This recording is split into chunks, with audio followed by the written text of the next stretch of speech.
Hello everyone, আসসালামু আলাইকুম। কেমন আছেন সবাই? আশা করি সবাই খুব খুব ভালো আছেন। আলহামদুলিল্লাহ আমিও ভালো আছি। আজকে আপনাদের জন্য খুব সুন্দর একটি গ্রামীণ ভিডিও নিয়ে চলে আসলাম। আশা করি আপনাদের কাছে ভালো লাগবে।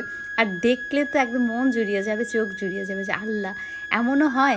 এই যে দেখেন আমার ছোট যা, ও বাড়িতে থাকে, ও এত সুন্দর করে সবজির ফলনগুলো করেছে। মানে আমি প্রথম দেখেছি, মাশাল্লাহ মাশাল্লাহ, আমি দেখে তো মুগ্ধ হয়ে গেছি। আমি অনেকবার জিজ্ঞেস করছিলাম যে আমারই এত ভালো লাগছে, তুমি নিজের হাতে লাগিয়েছো, তোমার কেমন লাগছে? যে দেখেন মাশাল্লাহ মাশাল্লাহ বলতে কিন্তু কেউ ভুলবেন না। গাছে কতগুলো বেগুন, তার সাথে টমেটো, লাউ, মিষ্টি কুমড়া নিজ হাতে একদম ফরমালিন ছাড়া ফ্রেশ, কি সুন্দর লাগছে। এই যে দেখেন মাশাল্লাহ মাশাল্লাহ, আমার কাছে এত ভালো লেগেছে। কালকে যখন শ্বশুরবাড়িতে গিয়েছিলাম, এই যে দেখেন গাছ ভর্তি টমেটো। হ্যাঁ, আপনারা কিন্তু কেউ মাশাল্লাহ বলতে ভুলবেন না, কারণ আমাদের অনেকগুলো গাছই মরে যাচ্ছে, কেন জানি না। আর সবচেয়ে বড় কথা হলো, নিজ হাতে তৈরি করা ফসল, সে যাই হোক যতটুকু হই, কি যে আনন্দ লাগে। এই যে দেখেন মাশাল্লাহ কি সুন্দর লাগছিল টমেটোগুলো। আমি কতবার যে বলেছি যে কিভাবে হলো এত এত সুন্দর করে। ও অনেক পরিশ্রম করেছে আমার ছোট যা, এটা মানে বড় করার পিছনে। এই যে দেখেন কতগুলো সবজি আমাকে কালকে দিয়ে দিয়েছিল, যদিও আমি শ্বশুরবাড়িতে যেয়ে থাকিনি, তো সুন্দর করে আমাকে দিয়ে দিয়েছে যে ভাবি নিয়ে যান।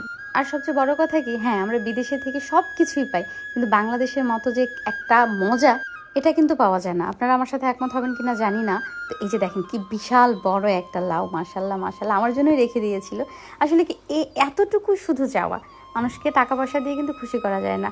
ও যখন ফোন করতো বলতো যে ভাবি আপনারা আসলে আপনাদের জন্য এটা রেখেছি, এটা করেছি, এই জিনিসটাই শুধু ওদের কাছ থেকে চাওয়া, যারা আমাদের ছোট আছে, আপনজনের কাছ থেকে এতটুকুই চাওয়া। এতটুকু হলে আলহামদুলিল্লাহ। আমরা যারা দূর প্রবাসে থাকি, আমাদের বেশি কিছু চাওয়া থাকে না, আমাদের একটু প্রাপ্য সম্মানটুকু দিলেই আমাদের খুশি, আলহামদুলিল্লাহ। যে দেখেন কি বিশাল বড় একটা লাউ, আমি দেখছিলাম যে এটা কি কচি কিনা, না একদম কচি লাউ, কি সুন্দর লাগছিল।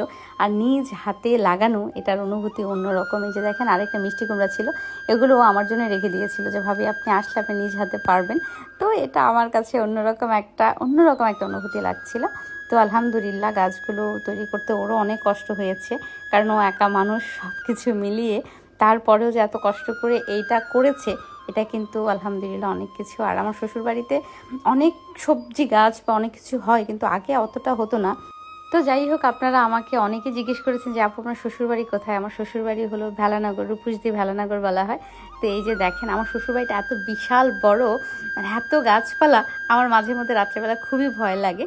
তো এই যে দেখেন সবগুলো কিন্তু আমাদের গাছের, মানে আমার শ্বশুরের গাছের, যদিও লাগিয়েছে আমার ছোট যা।